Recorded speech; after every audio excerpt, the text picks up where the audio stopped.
विधानसभा चुनाव नज़दीक आ रहे हैं और प्रदेश के युवा बेरोजगार चाहते हैं कि उनकी हर मांग पूरी हो। पिछले लंबे समय से हम देख रहे हैं कर्मचारी चयन बोर्ड कार्यालय पर धरने और प्रदर्शन किए जा रहे हैं, तो वहीं आज एक बार फिर से प्रदेश के युवा बेरोजगार अपनी मांगों को लेकर कर्मचारी चयन बोर्ड कार्यालय पहुंचे हैं।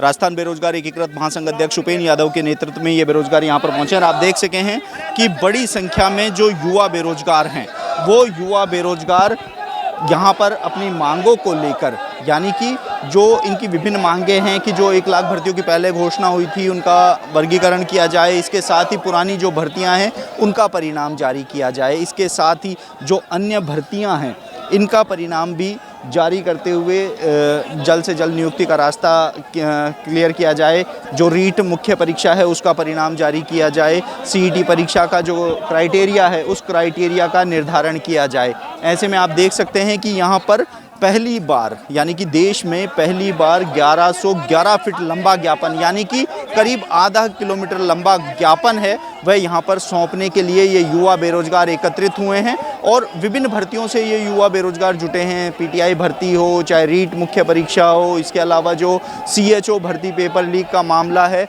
वो मामला हो, इन सभी मांगों को लेकर ये युवा बेरोजगार हैं वह आज यहाँ पर जुटे हैं। कुछ युवा बेरोजगार हैं, उनसे जानना चाहेंगे कि वो कौन सी भर्ती से पीटीआई भर्ती। क्या मांग है यहाँ पर? मांग क्या है, 7 महीने हो गए, रिजल्ट आया, हमें ज्वाइनिंग चाहिए अंतिम परिणाम जारी करके तुरंत। 7 महीने बाद भी अभी तक क्या कह रहा है बोर्ड? ये कह रहा है कमेटी गठित होगी, 10-15 दिन कमेटी में लग जाएंगे।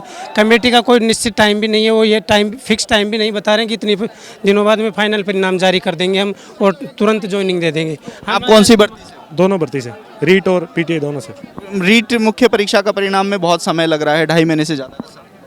तो सही है, ये गलत है, इनको करना चाहिए रिजल्ट। मंत्रालय कर्मचारी तो हड़ताल में हैं, फिर परिणाम तो वो तो एक्स्ट्रा कर्मचारी वो लगाए ना, उनको उनकी जिम्मेवारी बनती है। बिल्कुल, रीट मुख्य परीक्षा की यहाँ पर परिणाम की जारी करने की मांग है। इसके साथ ही जो अन्य भर्तियां हैं ये पीटीआई के चयनित अभ्यर्थी हैं। पीटीआई के आप देख सकते हैं कि पीटीआई भर्ती है, अध्यापक भर्ती का परिणाम जारी करो। 4 महीने से रीट का परिणाम नहीं आ रहा है, हम सब मानसिक तनाव झेल रहे हैं और गलो सरकार हमारी तरफ ध्यान नहीं दे रही है। बहुत टाइम से हम इंतजार कर रहे हैं, 7 महीने हो गए, अभी तक हमारा फाइनल परिणाम रिजल्ट नहीं हुआ। डॉक्यूमेंट वेरिफिकेशन हो गया और हमारे साथ की सारी भर्तियां पूरी क्लियर हो चुकी है, सिर्फ हमारी बच रही है और सीधा साधा काम है, सिर्फ पता नहीं किन कारणों की वजह से रोक रखा है और ना उच्चतम न्यायालय ने कभी हमारे परिणाम पे रोक लगाई। उसके सर हम डिप्रेशन में चले गए, हम डिप्रेशन में क्या करें सर। 7 महीने हो गए, हमारे घर वाले कह रहे हैं कि आपका नंबर ही नहीं आया, घर वाले ऐसे कह रहे हैं, पड़ोसी ताने मार रहे हैं, डिप्रेशन में इतने चले गए। बिल्कुल, आप देख सकते हैं यहाँ पर जो युवा बेरोजगार हैं वो अपनी विभिन्न मांगों को लेकर यहाँ पर एकत्रित हुए हैं।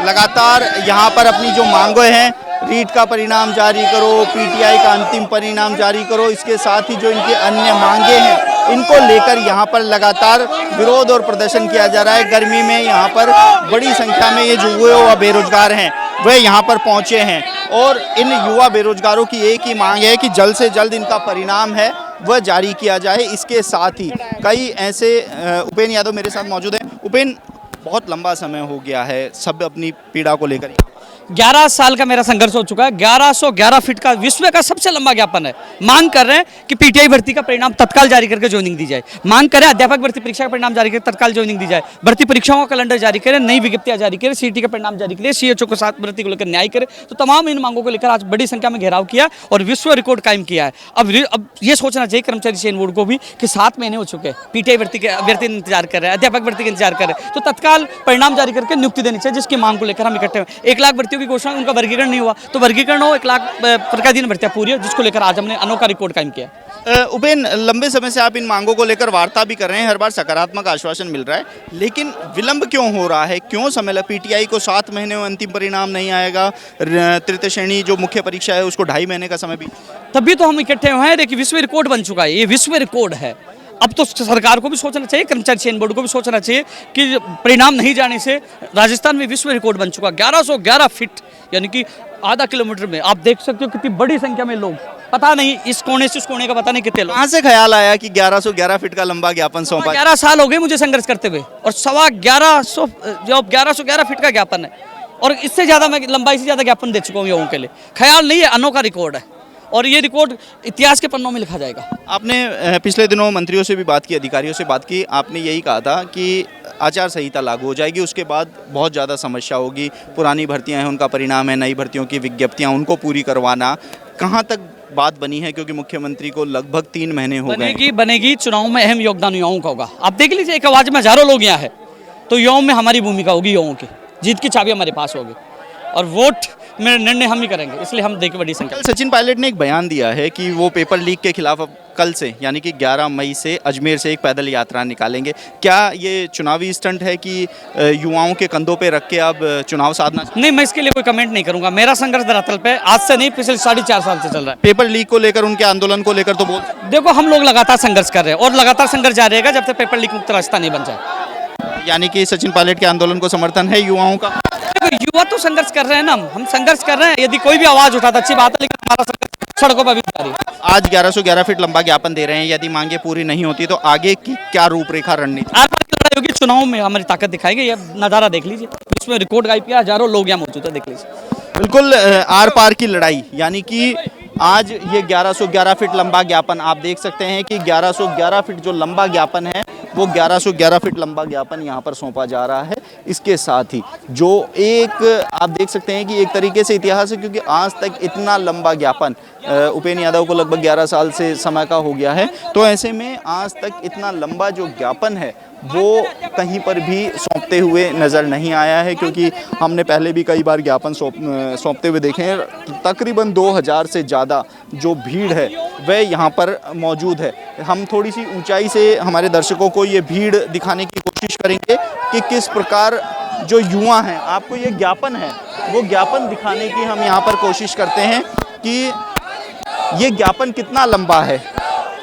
आप देख सकते हैं ज्ञापन है, देख सकते हैं कि ये जो ज्ञापन है ये यहाँ से है और पीछे जहाँ तक नजरें जा रही हैं जो युवा हैं, युवा बेरोजगार हैं, वह इस ज्ञापन को लेकर यहाँ पर लाइन में लगे हुए नजर आ रहे हैं। तो आप देख सकते हैं कि युवा बेरोजगार अब अपनी मांगों को लेकर एक बार फिर से आर पार की लड़ाई है उस पर उतर चुके हैं। इसके साथ ही उपेंद्र यादव ने चेतावनी दी है कि यदि जल्द से जल्द उनकी इन सभी मांगों को पूरा नहीं किया जाता है तो